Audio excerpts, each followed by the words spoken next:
when the Imam finishes his prayer and you stand up to make up your prayer, treat the speech of the prayer, the words that you say, as if it's your first unit when you stand up. But treat the actions in line with what you caught with the Imam. So what does this mean? Let's say you're praying Isha, okay? And you go into the masjid and you catch the last unit only. That means you have to make up 3 units, correct? Because Isha is 4 units. If you catch one, you have to make up 3. So when the Imam does taslim, because you caught 1 unit, in terms of actions, when you stand up, you've now started your 2nd unit. Does that make sense? So you caught one with the Imam, and now you stand up, and that's your 2nd unit. So when you finish that 2nd unit, you stay down for tashahhud, even though you only made up 1. Does that make sense? Can I see some nods of the head? Are you with me? So you caught 1 unit with the Imam.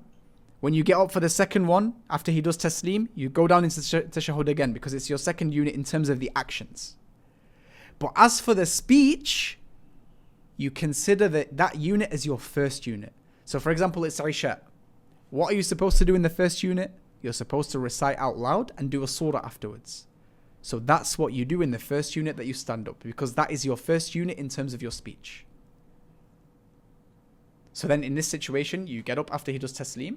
That is your 2nd unit, but you consider it your first in your speech. So you recite out loud, Alhamdulillahi Rabbil Alameen, Ar-Rahman Ar-Rahim, Maliki Yawmid, and you continue.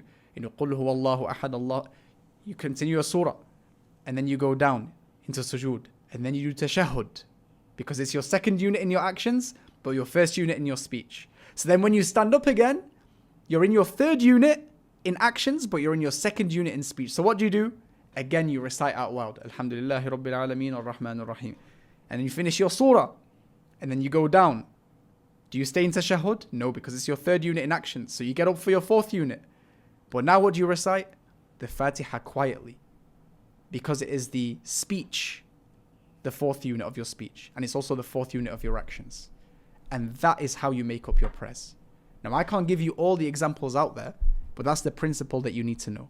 That when the Imam finishes, you stand up, and the actions follow the Imam, but the speech is your first unit after the taslim.